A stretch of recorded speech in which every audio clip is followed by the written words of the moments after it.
UPSC में जो civil services examination है, सिविल सर्विसेज एग्जामिनेशन में जो वैकल्पिक विषय हिंदी साहित्य के अंतर्गत जब हम प्रश्न पत्र एक पढ़ते हैं और प्रश्न पत्र एक के संदर्भ में जब हम खंड एक की बात करते हैं जिसका नाम है हिंदी भाषा और नागरी लिपि का इतिहास, उस संदर्भ में हम बात करने वाले हैं आज।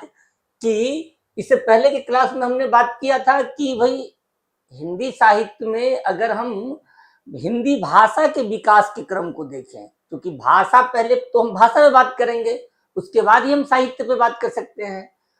तो पहले तो हमको भाषा के विकास की पूरी प्रक्रिया समझनी होगी। तो इससे पहले के क्लास में हमने बात किया था कि हिंदी भाषा का विकास का जो विभिन्न चरण है, उन चरण वो किन किन चरणों को पार करते हुए आधुनिक आर्य भाषा हिंदी के रूप में जो आज हम दिखते हैं परिनिष्ठित हिंदी के रूप में, उसमें उसने किस तरह सफर तय किया है। तो आज हम उसी क्रम में पाली विषय के बारे में बात करेंगे कि पाली जो भाषा है वह आर्य भाषा, आधुनिक आर्य भाषा हिंदी जो आज परिनिष्ठित हिंदी के रूप में दिख रहा है, उसमें पाली आखिर आर्य भाषा का कौन सा चरण था और उस चरण में इसको हम अगर पाली भाषा के बारे में बात करते हैं तो इसके अध्ययन के मुख्य स्रोत क्या रहे हैं, इसके व्याकरणिक विशेषताएं क्या रही है, इसका शिल्पगत विशेषताएं क्या रही है, और अगर हम बात करेंगे कि भाई इसका जो स्ट्रक्चरल जिसको हम कहते हैं संरचनात्मक रूप में किस तरह इसका विकास हुआ, इन तमाम बिंदुओं में बात करने वाले हैं। नमस्कार साथियों, मैं डॉक्टर अखिलेश कुमार और आपने देखना शुरू कर दिया है प्लूटस आईएएस के विशेष पेशकश हिंदी साहित्य को। तो आज हम बात करने वाले हैं कि मध्यकालीन आर्य भाषा के रूप में पाली किस तरह अपना योगदान दे रहा था और पाली के योगदान को हम समझेंगे। यूपीएससी के वैकल्पिक विषय में जब भी यह पाली से संबंधित जब क्वेश्चन आता है तो यह दो टर्म में क्वेश्चन आ सकता है। जैसा कि आप लोग जानते हैं कि जब प्रश्न पत्र एक दिया जाता है जो 250 नंबर का होता है, उसका खंड ए जिसमें हम नागरी लिपि, हिंदी भाषा और नागरी लिपि का इतिहास पढ़ते हैं, तो क्वेश्चन दो तरह से दिया जाता है। और हम इसीलिए इस पूरे जो आज की जो क्लास होगी वह हम पाली भाषा की संपूर्ण विकास क्रम, उसके व्याकरणिक विशेषताएं, उनके अध्ययन के स्रोत, इन तमाम बिंदुओं बात करने वाले हैं। कुल मिलाकर अगर हम ये बात करें कि आज हम पाली भाषा के बारे में संपूर्ण जानकारी प्राप्त करने वाले हैं। अगर यह यूपीएससी के प्रश्न पत्र एक में अगर खंड माने अ में आता है, खंड ए में आते यानी खंड क में आएगा, तो आप जानते हैं कि यूपीएससी जो अपना निर्देश देता है प्रश्न पत्र में, तो उसमें लिखा रहता है क्या, प्रश्न पत्र एक, प्रश्न एक और प्रश्न 5 दोनों इंपोर्टेंट है यानी कि अनिवार्य है, दोनों कंपलसरी है। और वह जो उसमें जो होता है वह आमतौर पे 10 नंबर का क्वेश्चन होता है। और उसमें आमतौर पे जो प्रश्न पूछने का ट्रेडिशन रहा है, जो परंपरा रही है यूपीएससी की, तो उसमें आप देखेंगे क्या कि इसमें कहेगा कि इस पर टिप्पणी कीजिए। और प्रश्न पत्र एक जो कंपलसरी होता है उसको 5 इंटू 10 इक्वल टू 50 नंबर का ये क्वेश्चन होता है। तो अगर मान लीजिए कि अगर यूपीएससी ने अगर केवल टिप्पणी करने के लिए दिया कि टिप्पणी कीजिए, या तो इसके पाली भाषा के अध्ययन के स्रोत के बारे में टिप्पणी करनी हो तो आप टिप्पणी दे सकते हैं, नहीं तो अगर मान लीजिए कि इसके व्याकरणिक विशेषताओं के बारे में बात करना चाहेगा कि भाई इसके व्याकरणिक विशेषताओं के पर टिप्पणी कीजिए, तो यह 10 नंबर के क्वेश्चन में आएगा। और इसीलिए आप देखते होंगे क्या कि प्रश्न संख्या एक जो होता है वो कंपलसरी होता है, और क्योंकि उसमें 5 क्वेश्चन दिए जाते हैं जिस पर सभी पर आपको टिप्पणी करनी होती है, और एक क्वेश्चन का मार्क जो होता है वो 10 नंबर का होता है। अगर मान लीजिए कि प्रश्न पत्र एक में जो 250 नंबर का पेपर है, अगर इसमें इसने 15 नंबर के क्वेश्चन में पूछा तो आप कैसे आंसर करेंगे। और अगर मान लीजिए कि इसने यूपीएससी ने अगर इसको 20 नंबर के क्वेश्चन में पूछा तो आप इसको कैसे माने अपने उत्तर में आप उत्तर लेखन करते समय इसको कैसे आप उत्तर लेखन करेंगे, इन तमाम बिंदुओं पे हम बात करने वाले हैं। तो आज का क्लास जो है वह मध्यकाल में जो आर्य भाषा के रूप में पाली का क्या स्थान रहा है, पाली कैसे विकसित हुआ है, पाली के उद्भव और विकास में विभिन्न इतिहासकारों या विभिन्न विद्वानों का क्या मत है, इन तमाम विषयों पे हम बात करने वाले हैं। तो आप यह जान लीजिए कि आज की कक्षा इसलिए महत्वपूर्ण है कि अगर आज की कक्षा में अगर आपने सारे पॉइंट को समझ लिया तो भले ही यह टिप्पणी के संदर्भ में अगर हो तो यह 10 नंबर के क्वेश्चन में आएगा, अथवा यह 15 नंबर के क्वेश्चन में आएगा, या मान लीजिए यह 20 अंक जिसको 20 नंबर बोलते हैं 20 नंबर के क्वेश्चन में आएगा।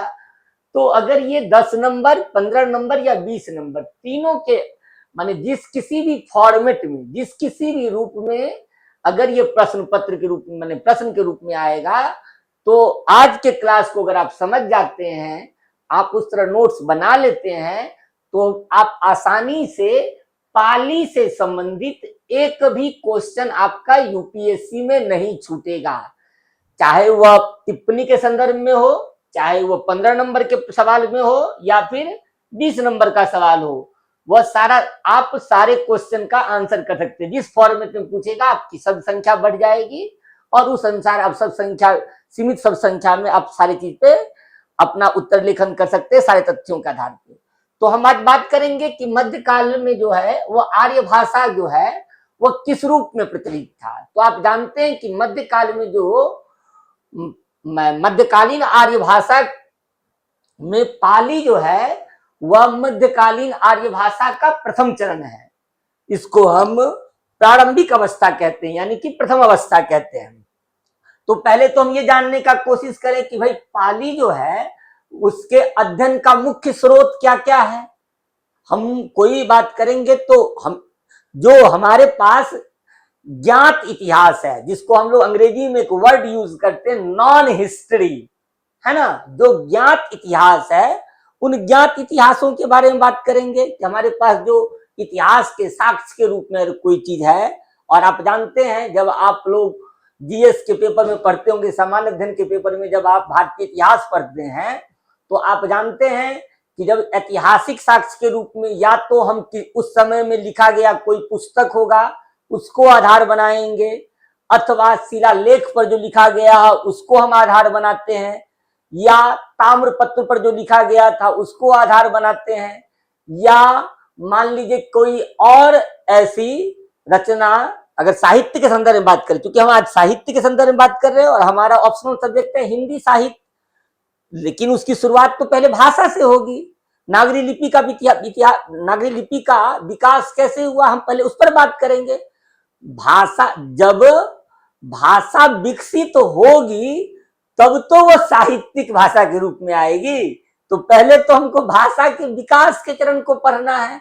और इसीलिए मैंने क्लास के शुरू में ही कहा था कि जो हमारा जो क्लास है आज का, और मैं ये क्रम आपको कंटिन्यू रखूंगा, आप इस बात के लिए एकदम 100% कंफर्म रहें कि अगर आप मेरा वीडियो लगातार देखते हैं तो आपको किसी भी कोचिंग संस्थान का किसी भी कोचिंग संस्थान के नोट्स पढ़ने की कोई जरूरत नहीं पड़ेगी, पहली बात।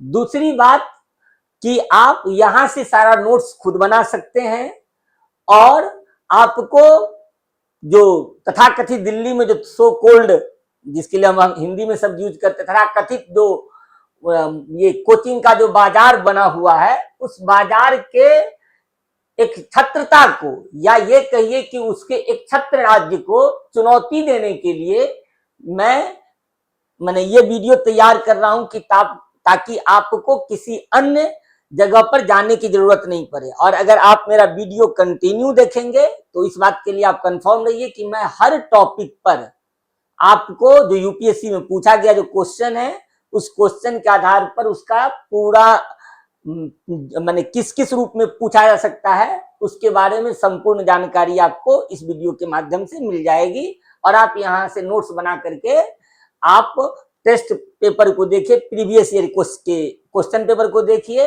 और फिर आप अपना आंसर लेखन करिए। आपको एकदम सारा चीज जो है यहीं पर मिल जाएगा।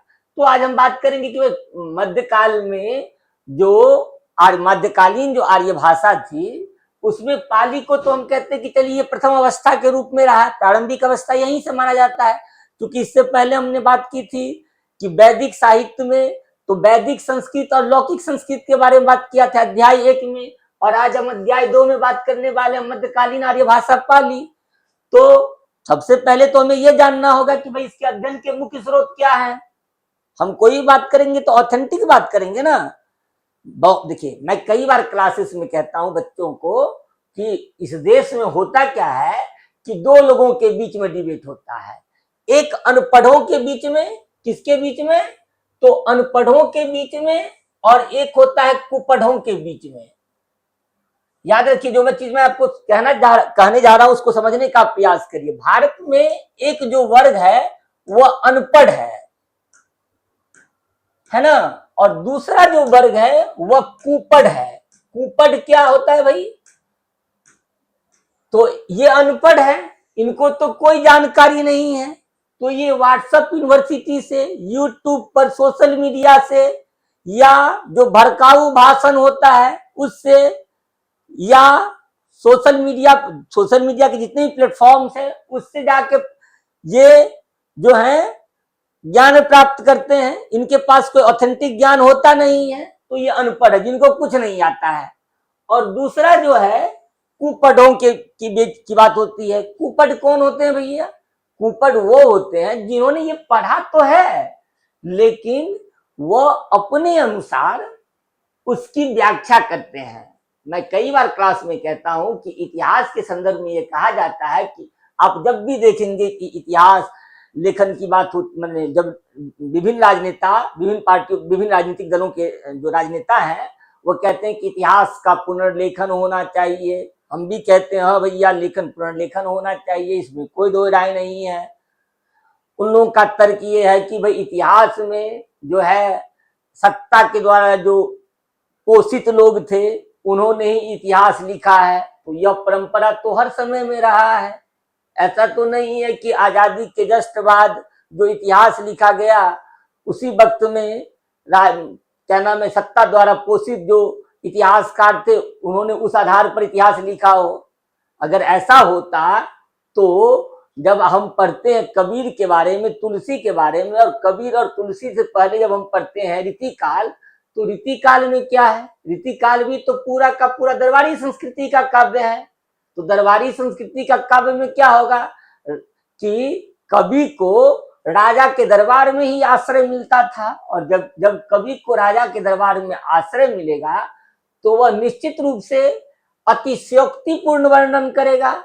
तो वह क्या करेगा, जब युद्ध का क्षण नहीं होगा तो आमतौर पे जो राजा जो हैं भोग और विलास में लिप्त रहते थे, तो भोग और विलास में जो लिप्त रहेंगे तो दरबारी कवि क्या लिखेगा, तो वह नखशिख वर्णन करेगा, यानी कि श्रृंगारिक रचना करेगा, कुल मिलाकर के श्रृंगारिक रचना करेगा, जिसमें वह नायिका भेद के तहत किसी रानी या जिस राजा के दरबार में वह दरबारी कवि रहा है उस राजा के मनोरंजन के लिए उसके किसी प्रिय पत्नी, क्योंकि उस वक्त तो बहुपत्नी विवाह प्रचलित था, तो उसके किसी प्रिय पत्नी के रूप सौंदर्य को श्रृंगारिक रूप में वर्णन करते हैं। या कभी कभी आप देखेंगे क्या कि वीरता के वीर रस की जो कविता लिखी जाती थी उस वीर रस में भी अतिशयोक्तिपूर्ण वर्णन होता था। अतिशयोक्तिपूर्ण मतलब क्या कि खूब बढ़ा चढ़ा के लिखा जाता था, और जब पूरा बढ़ा चढ़ा कर लिखा जाएगा, क्योंकि मूल उद्देश्य था राजा को खुश करना, तो राजा खुश होगा तो उनको फिर जागीरदार मिलेगी, इनको इनाम मिलेगा, और जब इनाम मिलेगा तो इनका नाम होगा। आज के अगर हम आजादी के बाद जो इतिहास लिखा गया उस पर बहुत सारे लोगों का ये तर्क है, और वर्तमान जो राजनीतिक दल है जो केंद्र में जिनकी सरकार है उन लोगों का भी ये मानना है कि इतिहास का पुनर्लेखन होना चाहिए। इसी के संदर्भ में आप देखेंगे क्या कि कई बार भारत के मुख्य मीडिया में यह खबर आती है कि एनसीईआरटी के क्लास 8 के या 9 के किताब में जो है फलना राजा के युद्ध को हटा दिया गया है, फलना राजा के युद्ध को जोड़ दिया गया है। ये एक्चुअली एक शब्द यूज होता है जब आप ब्यूरोक्रेसी की तैयारी करते हैं, आप जब यूपीएससी की तैयारी करते हैं तो उसमें एक शब्द यूज होता है कि सांस्कृतिक वर्चस्ववाद। तो सांस्कृतिक वर्चस्ववाद के तहत इतिहास लेखन होता है, जहां पे किसी समुदाय विशेष को आप एस्टैब्लिश करना चाहते हैं, स्थापित करना चाहते हैं। और सांस्कृतिक वर्चस्ववाद के तहत आपकी सहमति से ही आपके अधिकार छीन लिए जाते हैं, आपकी पहचान छीन ली जाती है और आप उसी में आनंद महसूस करने लगते हैं। तो इतिहास का पुनर्लेखन तो होगा, तो जब पुनर्लेखन होगा तो मैं हिंदी के एक शायर की एक कविता को फिर से, उसमें एक्चुअली शायर को शायरी को फिर से बोलना चाहूंगा, जो मैं अक्सर क्लास में बोलता हूं कि इतिहास को जब भी देखा जाता है वह विवादित होता है, और विवादित क्यों होता है उसके पीछे सब वजह जान लीजिए। तो शायर ने कहा था कि मैं इतिहास था विवादित रहा, तुम भूगोल थी बदलती रही। अर्थात इतिहास जो है हमेशा विवादित होता है, क्योंकि इतिहास को देखने का नजरिया अपना अपना नजरिया होता है लोगों का, और जिस नजरिए से वो देखेगा उस नजरिए से वो उसकी व्याख्या करेगा। तो एक तो अनपढ़ है जिनको कुछ नहीं आता है, दूसरा कुपढ़ है जो पढ़ा तो हुआ है लेकिन उनकी दृष्टि जो है आधा अधूरा ही पढ़ा हुआ है, और आधा अधूरा पढ़ करके, यही व्हाट्सएप यूनिवर्सिटी के जो लोग हैं ये आधे अधूरे पढ़ करके कहेगा हमारे पुराणों में ये लिखा है, हमारे साहित्यिक ग्रंथों में ये लिखा हुआ है, हमारे धर्म में ये लिखा हुआ है, ये आज इत्यादि बात करेगा वो, है ना, इस तरह की बातें करेगा, जबकि ये पढ़े नहीं है, ये तो पढ़े ही नहीं है, जिनको तो कुछ मालूम ही नहीं है। इनको जो व्हाट्सएप यूनिवर्सिटी सिखाएगा ये वो उसी पे कूदना चालू कर देंगे। ये जो है एक एजेंडा के तहत काम करते हैं, और जिस किसी भी राजनीतिक दल के ये टोल आर्मीज होते हैं वो उस रूप में ये काम करते हैं। तो हम तो ऐसे बात कर नहीं सकते हैं, क्योंकि आप यूपीएससी की तैयारी कर रहे हैं और यूपीएससी में आप जानते हैं कि वैकल्पिक विषय का बहुत ज्यादा रोल होता है, और वैकल्पिक विषय ही आमतौर पर किसी भी लड़का या लड़की को आईएएस बनाने की क्षमता रखता है, क्योंकि जीएस में हिंदी मीडियम हो अथवा अंग्रेजी मीडियम हो बहुत ज्यादा अंतर नहीं रहता है, 2, 4, 5, 10 नंबर का अंतर रहता है हिंदी और इंग्लिश मीडियम वाले बच्चों को।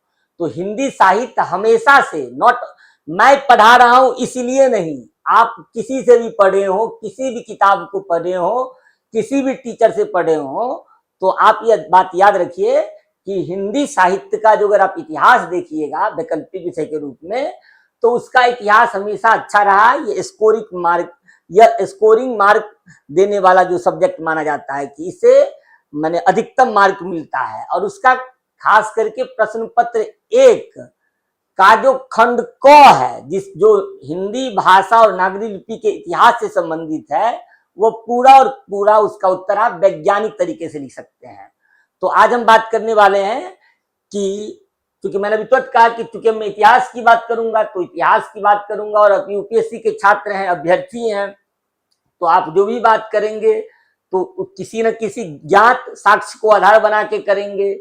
हवा में तो बात नहीं कर, इन कुपढ़ों की तरह तो बात नहीं करेंगे, या इन अनपढ़ों की तरह भी बात नहीं करेंगे आप, जो ये कुपढ़ एजेंडा चलाता है और ये जो है एजेंडा का शिकार होता है, हमारे धर्म में ये लिखा गया, हमारी संस्कृति में ये लिखा गया, हमारे फलान में ये लिखा गया, हमारे चिलान में ये लिखा गया। भाई आपके पास कुछ प्रूफ होना चाहिए। इतिहास में अगर किसी चीज को एस्टैब्लिश करना हो तो कोई साक्ष्य बनता है, और जब साहित्य का इतिहास आप पढ़ रहे हैं तो निश्चित रूप से किसी न किसी साहित्यिक साक्ष्य को ही, साहित्यिक कृति को ही हम साक्ष्य के रूप में जानने का प्रयास करेंगे। तो यहां तक हम आज हमारा यह है कि पाली मध्यकालीन आर्य भाषा की प्रथम अवस्था के रूप में पाली है, प्रारंभिक चरण है ये इसका। तो इसके अध्ययन का क्या स्रोत रहा है इसके बारे में हम फटाफट जानने की कोशिश करते हैं। तो पाली भाषा मध्यकालीन आर्य भाषा की प्रथम अवस्था के रूप में संस्कृत से कई मामलों में भिन्न है, लेकिन उसके साथ इसकी कुछ समानता भी है। पाली भाषा का अध्ययन का मुख्य स्रोत क्या है? तो बौद्ध त्रिपिटक जो था, जो बौद्ध धर्म से संबंधित ग्रंथ है, पर आधारित है, जो इसके सबसे महत्वपूर्ण और प्रामाणिक स्रोत हैं, ऑथेंटिक स्रोत हैं, यह जो प्राप्त है, हवा में बात नहीं करेगा, जिसको सभी इतिहासकारों ने माना है, चाहे वो वामपंथी इतिहासकार हो अथवा दक्षिणपंथी इतिहासकार हो, चाहे वो मार्क्सवादी आलोचक हो अथवा रामचंद्र शुक्ल जी हो, जो भी हो, ये प्रामाणिक स्रोत के रूप में हमारे पास उपलब्ध है। त्रिपिटक का शाब्दिक अर्थ क्या होता है? तो त्रिपिटक का शाब्दिक अर्थ होता है 3 टोकरियां। यानी बुद्ध ने जो ज्ञान दिया था, जो उपदेश दिया था, और बौद्ध धर्म में जो बुद्ध ने, जो गौतम बुद्ध ने जो धर्म चलाया था, जिसको हम बौद्ध धर्म कहते हैं, तो उसमें क्या क्या नियम थे और किस प्रकार के दार्शनिक विचारों पर, विचारधारा पर बौद्ध धर्म माने बौद्ध धर्म की नींव पड़ी थी, जो न केवल भारत में बल्कि विश्व के बहुत सारे देशों में यह फैला और काफी तेज गति से फैला। और ये भारत में बौद्ध धर्म का ये कहिए कि एक दुर्भाग्य रहा कि जिस बौद्ध धर्म को बिहार से शुरू, आधुनिक बिहार से शुरू किया गया, मतलब उसका प्रचार प्रसार किया गया था, वही बौद्ध धर्म आज हिंदुस्तान में माने बहुत कम मात्रा में आपको दिखा देते हैं। अगर हम 2011 की जनगणना को देखें अगर हम, तो आप देखेंगे कि बहुत कम मात्रा में लोग जो हैं बौद्ध धर्म के अनुयायी हैं। नहीं तो एक समय में यह पूरे देश का तो धर्म था ही, माने भारत का धर्म था ही है, साथ ही साथ विश्व के कई अन्य देशों में, अभी भी विश्व के कई अन्य देश जो हैं जहां का राजकीय धर्म बौद्ध धर्म है। तो हम उस डिबेट में भी नहीं जाएंगे, हम यहाँ पे बात करेंगे। तो त्रिपिटक का शाब्दिक अर्थ है 3 टोकरियां। और ये टोकरियां क्यों है? तो ये बुद्ध, क्योंकि यह 3 प्रकार की टोकरियों से भरा हुआ है। पहले में बुद्ध के उपदेश हैं, दूसरा में बौद्ध धर्म का जो नियम है, बौद्ध धर्म में अगर संघ में आप जाएंगे, संघ लोक सेवा आयोग मत समझ लीजिएगा, संघ यानी कि बौद्ध संघ जो है सो, तो संघ में जाएंगे तो उसके लिए क्या क्या नियम था और किस दार्शनिक विचारधारा पर आधारित था, तो विभिन्न दार्शनिक विचारधाराओं का इसमें संग्रह है, जिस पुस्तक का नाम है त्रिपिटक।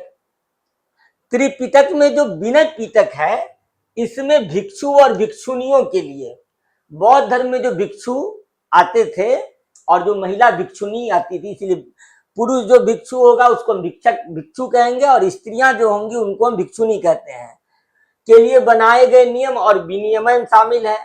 यह बौद्ध धर्म ग्रंथ का यानी कि बौद्ध संघ का जो के अनुशासन और संगठन को समझने के लिए सबसे महत्वपूर्ण ग्रंथ है।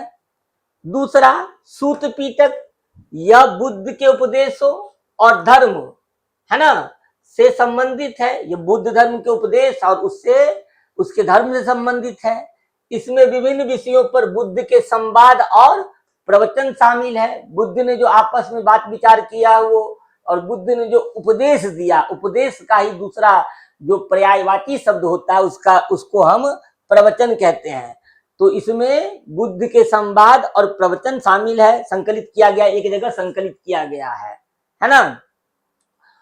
और तीसरा पुस्तक का नाम है अभिधम पिटक। ये त्रिपिटक जो है, यही 3, विनय पिटक, सूत पिटक और अभिधम पिटक, यह बौद्ध धर्म के गूढ़ दार्शनिक और मनोवैज्ञानिक सिद्धांतों की व्याख्या करता है। यह बौद्ध दर्शन की गहराई को समझने के लिए क्या है, एक महत्वपूर्ण स्रोत है। उसके अलावा इस सब के अतिरिक्त जो मिलिंद पन्हो है, या कहीं कहीं पे ये आपको लिखेगा मिलिंद पन्हा, है ना, राजा मेनेंडर जिसको बोलते हैं, तो राजा मिलिंद और बौद्ध भिक्षु नागसेन के बीच होने वाला संवाद जो है, जिस पुस्तक का नाम है मिलिंद पन्हो, और विशुद्ध धीमग जो बुद्ध घोष द्वारा लिखित एक टीका ग्रंथ है। जैसे पाली के अन्य साहित्यिक ग्रंथ भी इसके अध्ययन में सहायक है। ये ग्रंथ पाली भाषा के विकास, उसके प्रयोग और बौद्ध धर्म के सिद्धांतों को और अधिक रूप से स्पष्ट करता है। इन स्रोतों से हमें पाली के व्याकरण, शब्दावली और साहित्यिक शैली की गहरी समझ मिलती है। याद रखिएगा, मैंने इससे पहले के क्लास में बताया था कि जो आर्य भाषा का जब विकास हुआ तो आर्य भाषा के विकास में हम उसके चरण मानते क्या है कि दो चरण था, एक वैदिक संस्कृत था और एक लौकिक संस्कृत था। वैदिक संस्कृति पर जो था समाज के उच्च वर्गों का अधिकार था, उस वक्त में उच्च वर्ण जिसको बोलते हैं, क्योंकि उस वक्त जाति व्यवस्था नहीं थी, याद रखिएगा इस चीज को। बाद में जाति व्यवस्था आई है और कठोर होती गई है। इतिहास की किताब में आप लोगों ने पढ़ा होगा, जीएस, आप लोग जब जीएस की तैयारी करते हैं तो ये प्राचीन भारत का जब इतिहास पढ़ते हैं तो आप वहां से इस चीज को पढ़े होंगे। तो एक कंडीशन तो ये रहा कि भाई इसके अध्ययन का मुख्य स्रोत हम किसको मानेंगे। तो अगर मान लीजिए कि बौद्ध पाली के अध्ययन के मुख्य स्रोत का पर ही अगर टिप्पणी करने के लिए लिखा जाएगा तो ये 4-5 पॉइंट आप लिख देंगे, उसको डिस्क्राइब कर देंगे, 10 नंबर के क्वेश्चन में आ जाएगा। दूसरा कि पाली के नामकरण की समस्या और उससे संबंधित क्या है, विभिन्न विद्वानों का मत क्या है।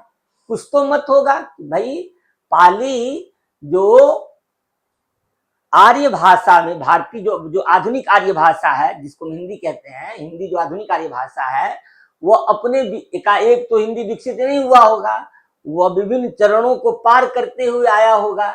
और उसी क्रम में हमने पहले के क्लास में अध्याय 1 में जो मैं चैप्टर 1 पढ़ा रहा था तो उस वक्त हमने बात की थी कि जो लौकिक संस्कृत और वैदिक संस्कृत किस तरह भिन्न था।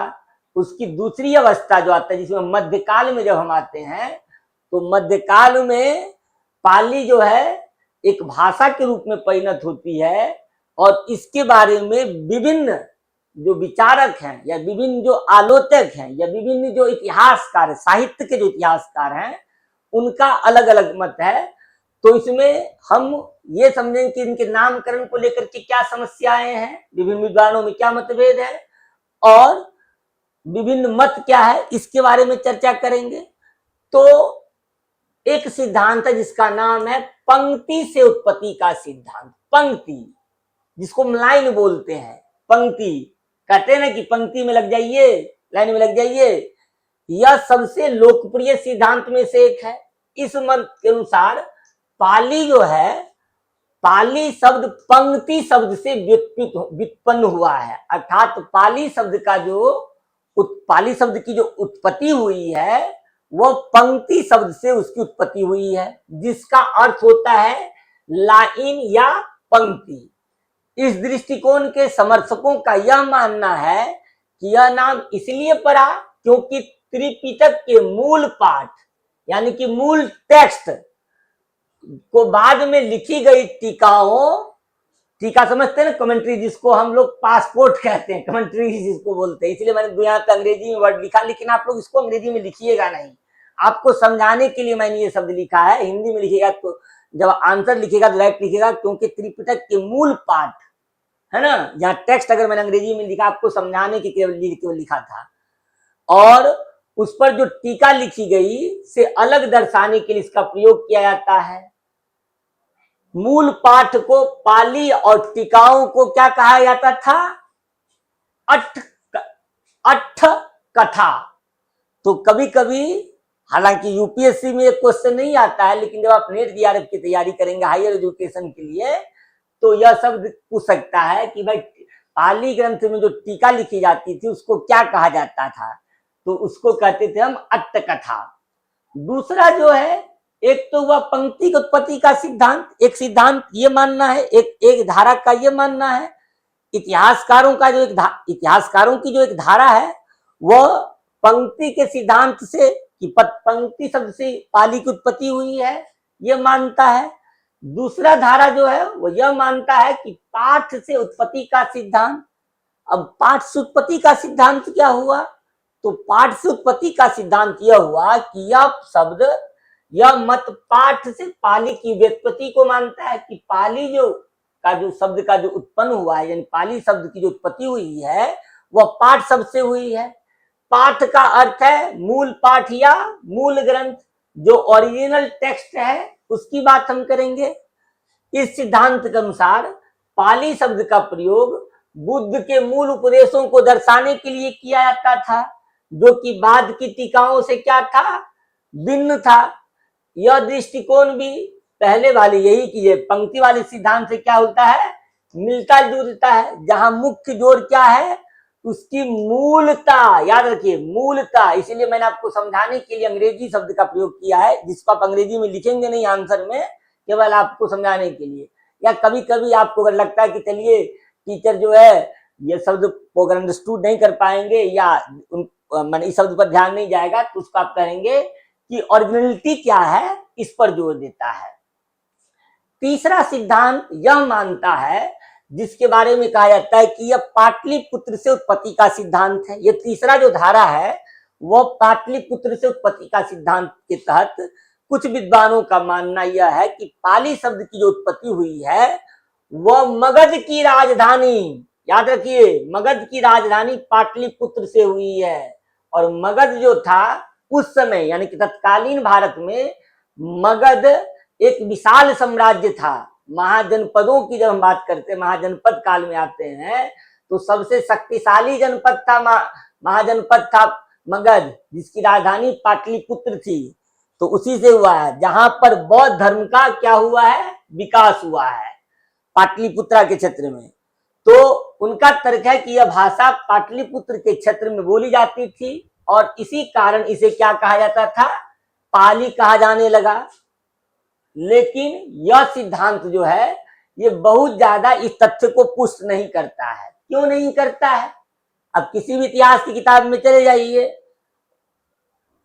जो हिंदी साहित्य को पढ़ाते हैं यूपीएससी के लिए, वो इस बात को बताएंगे ही नहीं कि भाई ये क्यों ये कंडीशन है। क्योंकि मैंने इस भाषा में मैंने इसमें क्योंकि पीएचडी भी किया है, एमए एमफिल पीएचडी तीनों किया है, इसीलिए जो आपके पास जो मैंने आंसर लेकर आया हूं वह विभिन्न स्रोतों के माध्यम से मैं आपको बताने का प्रयास किया है मैंने, कि जो अलग अलग इतिहासकार अलग अलग विद्वान के बारे में क्या मत है, उस मत को आप जानिए। तो अगर हम यह माने उनके जो पाटलिपुत्र से उत्पत्ति का सिद्धांत के तहत जो माना जाता है, अगर हम इस तर्क को मान लें कि यह भाषा पाटलिपुत्री के क्षेत्र में बोली जाती थी, इसी कारण उसे पाली कहा जाता है, तो यह सिद्धांत गलत हो जाएगा। क्यों गलत होगा, क्योंकि यह सिद्धांत इतना पुष्ट नहीं है, क्योंकि पाली का प्रसार भारत के अन्य हिस्सों में भी था।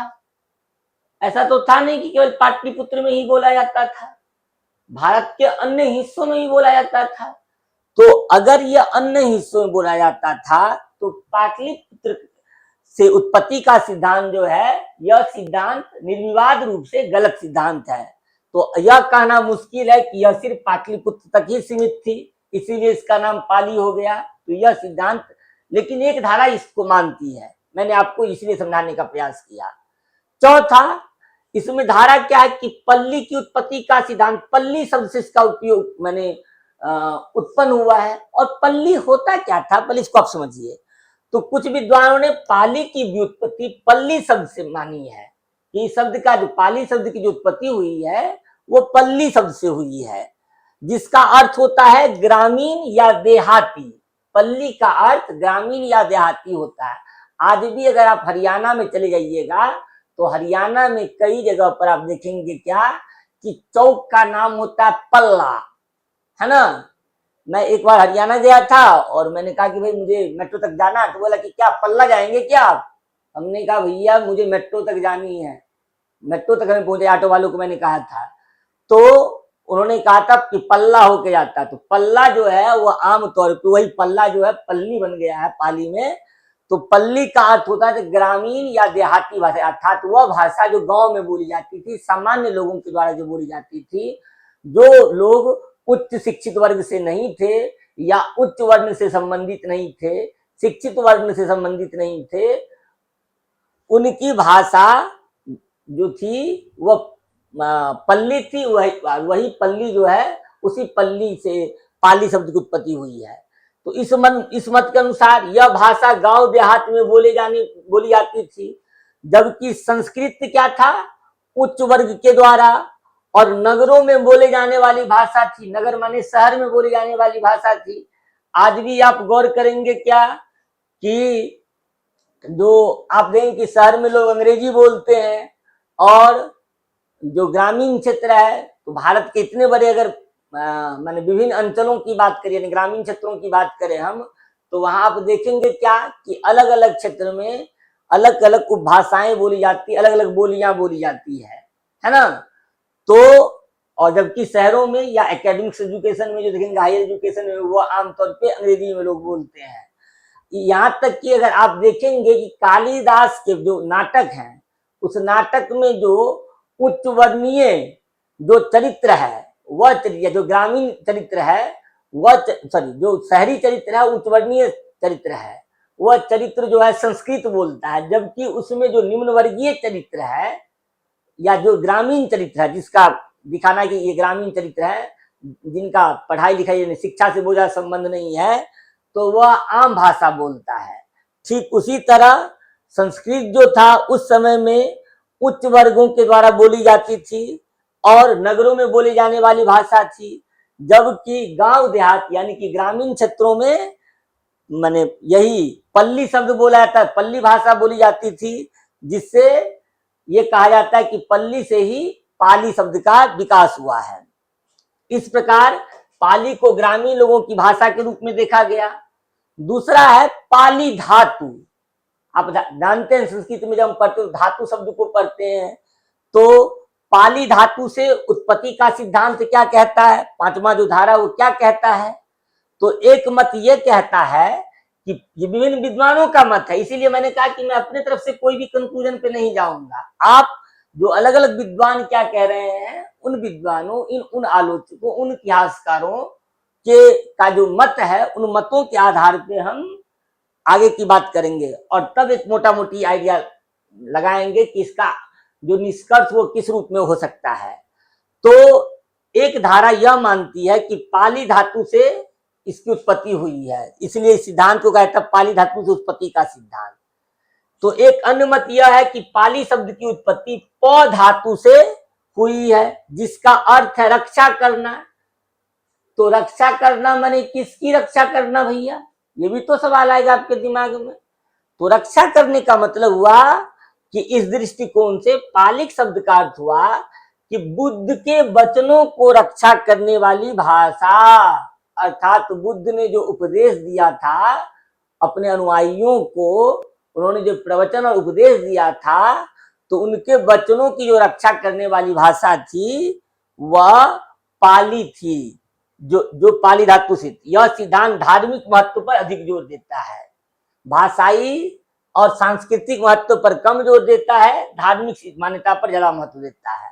निष्कर्ष के रूप में हम क्या कह सकते हैं, तो निष्कर्षतः यह कहा जा सकता है कि पाली नाम की उत्पत्ति अभी भी एक शोध का विषय है, एक रिसर्च का टॉपिक है ये, और कोई भी आम सिद्धांत सर्वमान्य नहीं है जिसमें सभी की सहमति हो, सब लोगों के द्वारा एक आम राय नहीं है।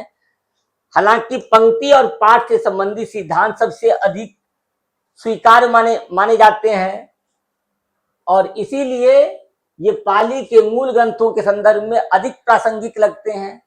तो यह विवाद यह भी दर्शाता है कि पाली भाषा को एक विशिष्ट भाषा, विशिष्ट नाम देने के पीछे कई सामाजिक, सोशल जिसको आप बोलते हैं, धार्मिक, रिलीजियस और लिटरेचर से संबंधित जो कारक होते हैं वह हो सकते हैं, और हम उसी के बारे में भी बात करने वाले हैं।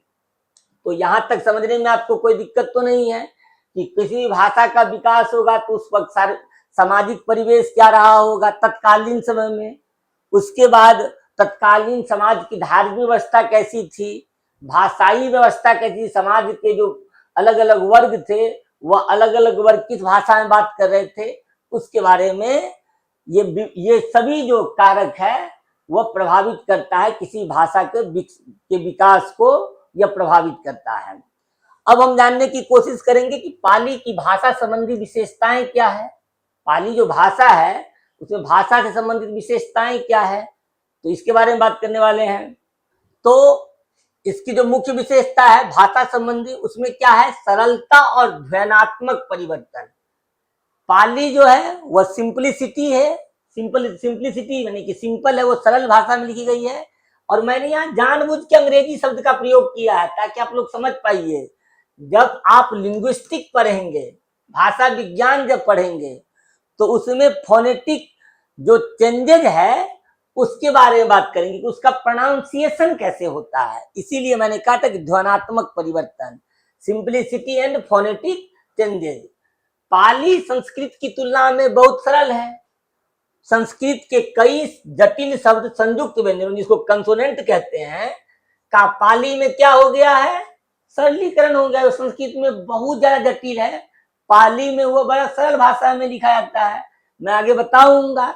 मैंने इससे पहले क्लास में बताया था कि भाई एक भाषा होता है तद्भव, पहले तो होता है तत्सम, दूसरा होता है तद्भव, तीसरा होता है देशज और चौथा होता है विदेशज। तो तत्सम और तद्भव शब्दों के बारे में बात करें तो तत्सम शब्द क्या है, संस्कृत का सबसे शुद्ध रूप, और तद्भव क्या है, उसका बिगड़ा हुआ रूप।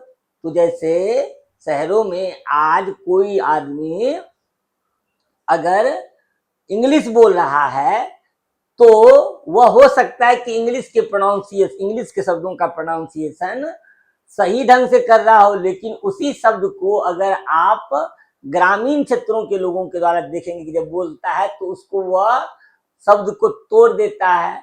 जैसे मैंने इससे पहले क्लास में आज तो भाषा का उससे पहले जब मैं लिटरेचर का एक अलग क्लास जब लेता हूँ तो उसमें मैंने बताने की कोशिश की थी कि अगर आप आंचलिक उपन्यासों में देखेंगे तो मैला आंचल जिसको भारत में आंचलिक उपन्यास का प्रतिनिधित्वात्मक उपन्यास माना जाता है, तो उसमें जो ग्रामीण पात्र वो क्या बोलता है, स्टेशन को टीसन, डलेबर, मिलिट्री, लासन, इस तरह के शब्दों का प्रयोग करते। Doctor, not doctor, doctor. तो तद्भव यही है कि संस्कृत का जो बिगड़ा हुआ रूप है उसको तद्भव कहते हैं। तो ये क्या है, पाली संस्कृत की तुलना में बहुत सरल है और संस्कृत के कई जटिल संयुक्त जो व्यंजन है उसका पाली में क्या हो गया है, सरलीकरण हो गया है। जैसे संस्कृत का क जो है अक्सर क रहता है, लेकिन कुछ जगहों पर ये क्या हो जाता है, प या फिर चौ, यानी कि यह चौ भी हो जाता है या फिर प हो जाता है, दोनों हो जाता है। तो याद रखिएगा इस चीज को कि यह प भी हो जाता है और चौ भी हो जाता है। संस्कृत में जो छ है, यह क्षत्रिय जिसको बोलते हैं, वह पाली में क्या हो जाता है, क, कख, कख, ये उसी को क्षत्रिय जिसको हम बोलते हैं, या छ, इस तरह छ, छतरी, है ना, हो जाता है। जैसे भिक्षु, जैसे हम बोलते हैं भिक्षु, भिक्षु किसमें बोलते हैं, हम भिक्षु बोलते हैं संस्कृत में, लेकिन ये क्या करता है कि ये जब पाली में बोला जाता है तो पाली में यह भिक्षु के रूप में दिखता है। किसके रूप में, भिक्षु के रूप में, भी क ख संयुक्त। तो क्या हम लोग बोल रहा है इसको, संस्कृत का जो ज्ञो है, ज्ञो जिस माने ज्ञानी होता है ना, ज्ञानी समझते हैं ना आप लोग, ठीक है। अगर आप लोग ज्ञानी समझ रहे हैं तो ठीक है। तो इसमें जो ज्ञो है इसको समझिए पहले आप। तो ज्ञो जो होता है वो ज्ञो हो जाता है, जो अंत में कहते हैं जो चौ छ ज झ ज्ञो, ज्ञो नहीं बोलते हैं ऐसे, ज्ञो चौ छ ज झ ज्ञो, वो ज्ञो हो जाता है। और इसीलिए ज्ञान जो यहाँ दिखेगा वो कैसे दिखता है, ज्ञान ग या ये ज्ञान के रूप में दिखता है ना, ग ज न, ज्ञान, इसको हम ज्ञान बोलते हैं, समझ गए। तो इस तरह के ध्वन्यात्मक परिवर्तन आम लोगों के लिए पाली को संस्कृत से आधा अधिक सरल और सुगम बनाता है, क्योंकि आम लोग संस्कृत के शब्दों को नहीं समझते हैं। तो इसके लिए सरल शब्द है यही, ज्ञान बोलेगा। द्विवचन का अभाव होना, पाली में जो जैसे संस्कृत में होता है क्या, एक वचन, द्विवचन और बहुवचन। एक वचन से एक शब्द का माने एक व्यक्ति का बोध होता है, द्विवचन से दो व्यक्तियों का बोध होता है, और बहुवचन से अनेक व्यक्तियों का बोध होता है या अनेक संख्याओं का बोध होता है। व्यक्ति की जगह पे आप संख्या भी रख सकते हैं, कोई दिक्कत नहीं है। मैंने समझाने का संदर्भ ये था कि भाई एक का जहां बोध होगा वह एक वचन कहलाएगा, जहां दो लोगों का माने बोध होगा या दो संख्या का बोध होगा उसको हम द्विवचन कहेंगे, और बहुवचन में जो होता है वो दो से अधिक अनेक जो व्यक्ति या संख्या का जो बोध होगा उसको बहुवचन कहते हैं। तो संस्कृत में एक वचन, द्विवचन और तीन वचन तीनों होते हैं, जबकि पाली में द्विवचन का क्या होता है, अभाव होता है। इसमें केवल और केवल एक वचन और बहुवचन ही मिलते हैं। यह पाली की एक सबसे महत्वपूर्ण व्याकरणिक विशेषता है जो इसे संस्कृत से अलग करती है। और मैंने कहा कि अगर मान लीजिए कि यूपीएससी में अगर मुख्य परीक्षा में कहेगा कि पाली की भाषा संबंधी विशेषताओं पर टिप्पणी कीजिए, तो आप यही आंसर ड्राफ्ट करके डिस्क्राइब कर देंगे। अब आइए कि पाली में जो है वो विभक्ति में सरलता होना, जो पाली में जो विभक्तियां हैं उसका प्रयोग संस्कृत की तरह ही होता है, लेकिन क्या होता है पाली में कि पालियों विभक्तियों की संख्या बहुत कम है। विभक्ति माने केस, केसेस जिसको बोलते हैं अंग्रेजी में जो पढ़ते हैं आप सब, तो विभक्तों की संख्या कम होती है और उनके रूप में भी अधिक सरल है। उदाहरण के लिए संस्कृत के कई जटिल विभक्ति रूपों को पाली में सरल और समान रूपों में ही क्या कर दिया जाता है, बदल दिया गया है। उसके बाद स्वर संधि और व्यंजन संधि का सरल रूप में होना। पाली में संधि के नियम संस्कृत की अपेक्षा कम जटिल है, संस्कृत में ज्यादा जटिल है। भाई संस्कृत में जहां विभिन्न प्रकार की जटिल संधियां होती है, वही पाली में उनका प्रयोग कम और सरल रूप में होता है। उदाहरण के लिए अगर हम इति अयं कहेंगे, है ना, इति अयं या अलग अलग करके या इति अय, तो क्या हो जाएगा संस्कृत में, यह इत्यय हो जाएगा। इत्यय ये संस्कृत में बन जाएगा, समझ गए। जबकि पाली में क्या हो जाएगा, पाली में यह हो जाएगा,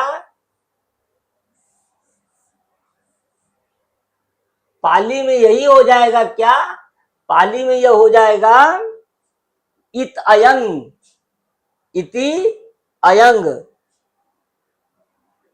इति अयंग अलग अलग करेंगे तब। या फिर यह क्या हो जाएगा, इत्यच भी हो सकता है, तो यह क्या बन जाएगा, इत्यय, यह इत्यय चौथा संयुक्त है, ई चौ चौ य, इत्यच हो जाएगा। क्योंकि मैंने आपको बताया था कि यह कभी कभी चौ हो जाता है और कभी कभी प भी हो जाता है। तो जो शब्द संस्कृत में इति अय है या अयंग है, वह संस्कृत में क्या हो जाएगा, इत्यय हो जाता है। जबकि पाली में क्या हो जाएगा, इति या यय अलग हो जाएगा, मतलब दोनों अलग अलग हो जाएगा। फिर आ सकता है या फिर इत्ययंग हो जा सकता है, बिंदु इत्ययंग हो जाता है। पाली की शब्दावली में तत्समी पाली की शब्दावली में तद्भव शब्दों की बहुलता का होना, तद्भव शब्दों की बहुत ज्यादा बहुलता है पाली शब्दावली में। और ये क्यों है उसके पीछे आपको जानना पड़ेगा। मैंने कहा ना पल्ली के सिद्धांत कि भाई ये आम आदमी द्वारा बोला जा रहा है, लोगों द्वारा बोला जा रहा है।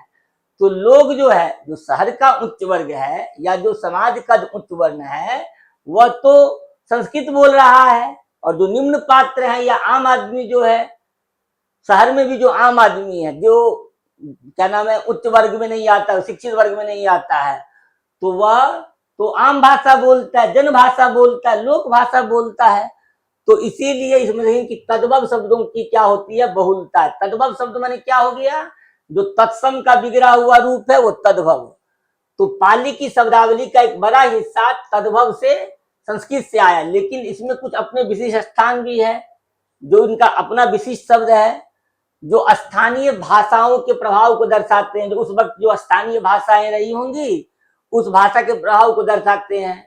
पाली में तद्भव शब्दों की बहुलता है, जबकि संस्कृत में क्या है, तत्सम शब्दों की प्रधानता है। तो यह आपका 2 क्वेश्चन यहां से बन सकता है कि अगर टिप्पणी में देगा कि संस्कृत और पाली में क्या समानता और क्या असमानता, इस पर टिप्पणी करिए, तो आप यहां से टिप्पणी कर देंगे सेम पॉइंट्स को लेकर के। अथवा बताया कि इसकी व्याकरणिक विशेषताएं क्या क्या है, तो आप व्याकरणिक विशेषताओं में इन 5 पॉइंट को लिख करके अपने आंसर्स को उदाहरण के साथ दे देंगे और आपका क्वेश्चन जो है, आप क्वेश्चन का आंसर लिख लेंगे। उसके बाद होता है पाली की व्याकरणिक संरचना और शब्दकोशीय प्रवृत्ति क्या है, क्या क्या प्रवृत्तियां हैं, इसके बारे में हम बात करेंगे। यहाँ मैंने जानबूझकर अंग्रेजी लिखा आप लोगों को समझाने के लिए। आप लोगों को एग्जाम में ग्रामेटिकल स्ट्रक्चर्स लिखने की जरूरत नहीं है, आपको समझाने के लिए मैं क्या केवल मैंने ये किया है। तो पाली की व्याकरणिक संरचना क्या है, तो पाली में जो लिंग है वो पाली में क्या होते हैं, 3 लिंग होते हैं। एक पुल्लिंग, दूसरा स्त्रीलिंग और तीसरा नपुंसकलिंग, जो कि संस्कृत में भी इसी तरह होता है। तो कह सकते हैं कि यह पाली का जो पुल्लिंग, स्त्रीलिंग और नपुंसकलिंग है, यानी कि 3 जो लिंग है वो संस्कृत के समान ही है। हालांकि कुछ शब्दों में लिंग परिवर्तन भी मिलते हैं, यानी पाली में दिखते हैं इस शब्द का। वचन जो है, मैंने पहले कहा कि पाली में वचन जो है वह केवल 2 ही वचन है, क्या नाम है, द्विवचन है नहीं। तो पाली में केवल एक वचन और बहुवचन है, पाली में द्विवचन का प्रयोग नहीं होता है। कारक, तो पाली में 8 कारक होते हैं, जिसमें प्रथमा, द्वितीया, तृतीया, चतुर्थी, पंचमी, षष्ठी, सप्तमी और संबोधन जो कारक है, ये कुल मिला के 8 कारक है।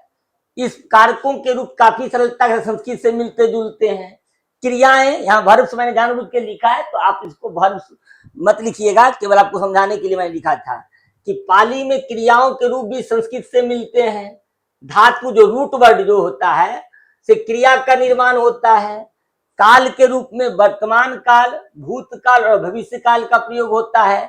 तो आत्मनेद और परमय पद की व्यवस्था भी मिलती जुलती है, लेकिन संस्कृत की तुलना में इसका प्रयोग कम और जटिल रूप से होता है। अब इसकी शब्दकोशीय प्रवृत्तियां क्या है, लेक्सिकल टेंडेंसीज क्या है, लेक्सिकल जो टेंडेंसी होता है, तो तत्सम और तद्भव शब्दों की बहुतायत से प्रयोग होना। मैंने बताया था कि पाली में संस्कृत के जो तत्सम शब्दों के साथ साथ तद्भव शब्दों का भी बहुतायत से प्रयोग होता। ये तद्भव शब्द ध्वनि परिवर्तनों के कारण बनते हैं। जैसे उदाहरण के लिए हम संस्कृत में बोलते हैं अग्नि, तो पाली में ये क्या बन जाता है, अग्नि। धर्म, जो संस्कृत में धर्म है, वो पाली में क्या बन जाता है, धम। जो कर्म है वह कर्म जो कम माने कम बन जाता है, इसलिए कहा जाता है बुद्ध शरणम गच्छामि, धम्म शरणम गच्छामि, संघ शरणम गच्छामि। तो इस संदर्भ में भी देखिएगा ये पाली के कारण ही हुआ है। प्राकृत भाषाओं का गहरा प्रभाव है पाली पर। तो पाली पर उस समय की जो लोक भाषा जी थी, उस प्राकृत भाषाओं का गहरा प्रभाव है। और यह प्रभाव जो है शब्दावली और व्याकरण दोनों में दिखता है। उदाहरण के लिए पाली में ऐसे कई शब्द मिलते हैं जो केवल प्राकृत में ही प्रयोग होते थे। विदेशज शब्दों का, तो कुछ वक्त विदेश शब्दों का प्रयोग आया नहीं था, भारत में विदेशी लोग आए नहीं थे, इसीलिए विदेशज शब्दों का अभाव दिखता है। तो पाली के शब्दकोश में विदेशज शब्दों का प्रभाव नहीं के बराबर, नगण्य है, जो यह दर्शाता है कि यह भाषा अपने उद्भव और विकास के समय क्या थी, एक स्थानीय भाषा थी, अर्थात ये लोकल लैंग्वेज था। अब आइए पाली का महत्व। तो मध्यकालीन आर्य भाषा के रूप में पाली का महत्व जो है अतुलनीय है। यह केवल एक भाषा मात्र नहीं, बल्कि यह भारत की ऐतिहासिक, धार्मिक, भाषिक, साहित्यिक और सांस्कृतिक धरोहर है। ऐतिहासिक और धार्मिक रूप से इसका क्या महत्व है, तो पाली भाषा का सबसे बड़ा महत्व यह है कि यह बौद्ध धर्म के मूल ग्रंथों की भाषा है। बुद्ध के उपदेश को उसी भाषा में संरक्षित किया गया है, जिससे यह बौद्ध धर्म के अनुयायियों के लिए सबसे पवित्र और महत्वपूर्ण भाषा बन गई है। क्योंकि बौद्ध धर्म के प्रसार के साथ साथ पाली भी श्रीलंका, म्यांमार, थाईलैंड, कंबोडिया और लाओस जैसे देशों में फैल गई। जहां आज भी इसका क्या किया जाता है, अध्ययन किया जाता है। भाषाई महत्व क्या है इसका, तो भाषाई दृष्टिकोण से पाली जो है मध्यकालीन आर्य भाषाओं के विकास में प्रथम अवस्था से गुजरती है। याद रखिएगा, प्रथम अवस्था वैदिक, संस्कृत और लौकिक जो आरंभिक काल है, उसके बाद जो द्वितीय काल आता है, तो मध्यकाल के में जो है वह मध्यकालीन आर्य भाषाओं के प्रथम चरण में पाली भाषा का उपयोग होता है, माने पाली भाषा का स्थान है। तो यह भाषाई दृष्टि से पाली जो मध्यकालीन आर्य भाषाओं के विकास की प्रथम अवस्था को समझने में सहायक है। यह संस्कृत और आधुनिक भारतीय भाषाओं के बीच एक महत्वपूर्ण कड़ी का काम करती है। पाली के अध्ययन से ज्ञात यह पता चलता है कि यह किस प्रकार संस्कृत की जटिलताएं धीरे धीरे कम हुई और आम लोगों द्वारा बोली जाने वाली प्राकृतिक भाषाओं का विकास हुआ। पाली अपनी सरल व्याकरण संरचना और शब्दावली के साथ इस भाषाई विकास का एक उत्कृष्ट उदाहरण बनी। साहित्यिक महत्व क्या है, तो भाई पाली साहित्य विशेष त्रिपिटक न केवल बौद्ध धर्म के सिद्धांतों को समझने के लिए, बल्कि प्राचीन भारत का जो जिस वक्त पाली था, तो प्राचीन भारत का जो इतिहास है, जो उस वक्त का जो समाज है, उस वक्त की जो संस्कृति थी, उस समय का जो लोक जीवन था, उसको समझने के लिए भी एक अमूल्य स्रोत के रूप में काम करता है।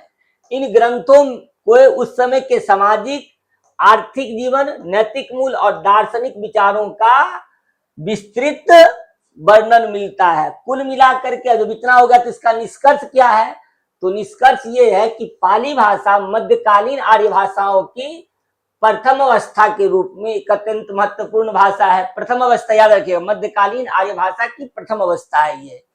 इसका अध्ययन मुख्यतः त्रिपिटक जैसे स्रोतों पर आधारित है, जो हमें इसके स्वरूप को समझने में मदद करता है। इसके नामकरण की समस्या जो विभिन्न विद्वानों के मतभेदों से भरी हुई है, यह दर्शाती है कि यह एक विशिष्ट और उद्देश्यपूर्ण भाषा थी। पाली की भाषाई और व्याकरणिक विशेषता जैसे कि सरलता, द्विवचन का अभाव और संस्कृत की तुलना में कम जटिल व्याकरण संरचना इसे आम लोगों के लिए क्या करती, सहज और सुलभ बनाती थी। पाली का सबसे बड़ा महत्व यह है कि यह बौद्ध धर्म के मूल सिद्धांतों की भाषा है। इसमें न केवल भारत में बल्कि इसने पूरे दक्षिण पूर्व एशिया में बौद्ध धर्म के प्रचार प्रसार में महत्वपूर्ण भूमिका निभाई है। पाली का अध्ययन करने से हमें प्राचीन भारत की भाषाई, धार्मिक और सांस्कृतिक यात्रा को समझने में एक अनमोल अंतर्दृष्टि प्रदान किया है। तो इससे अनमोल दृष्टिकोण हमारे अंदर डेवलप होता है। यह भाषा संस्कृत की जटिलताओं और आधुनिक भारतीय भाषाओं की सरलताओं के बीच एक सेतु का काम करती है। जो आज जो परिनिष्ठित हिंदी आप देख रहे हैं, बाद में जब देखेंगे स्वतंत्रता संग्राम के आंदोलन में जो हिंदी है, बाद की जो उर्दू जब उससे अलग हुई है, तब तो इन सभी को मैंने प्राचीन भाषा और आधुनिक भारतीय भाषाओं के बीच जो है ये सेतु यानी कि पुल का काम करती है, जोड़ने का काम करती है, जिससे ये भारतीय भाषा विज्ञान अर्थात कि लिंग्विस्टिक के इतिहास में एक महत्वपूर्ण स्थान रखती है। तो मेरा ऐसा मानना है कि अगर आप लोगों की कोई अगर आप लोगों का कोई क्वेरी हो, कोई मैंने आप लोगों का कोई भी प्रश्न हो तो आप पूछ सकते हैं। बाकी आपको यह क्लास कैसा लगा इसके बारे में नीचे दिए गए कमेंट बॉक्स में अपनी टिप्पणी अवश्य दें। अगर आप टिप्पणी करेंगे तो हमें भी और ज्यादा वीडियो बनाने का हिम्मत मिलेगा और मैं आपके लिए आपके पूरे सिलेबस को मैं पर डे क्लास के माध्यम से, यूट्यूब के क्लास के माध्यम से आप लोगों के पास भेजने का प्रयास करूंगा। आप उसे देख करके एक नोट्स के रूप में उसे बनाएंगे और अंततः आप उसका आंसर लिखने में कामयाब हो जाएंगे। और कुल मिलाकर मेरा कहना यह है कि आप 300 प्लस नंबर से मैंने 300 प्लस नंबर आप लाएंगे, जो कि आपके आईएएस बनने की भूमिका में, आईएएस बनने में महत्वपूर्ण भूमिका निभाएगी। तो आज के लिए बस इतना ही, मिलते हैं अगले क्लास में। तब तक अपने और अपनों का ख्याल रखिए। तब तक के लिए जय हिंद, जय भारत।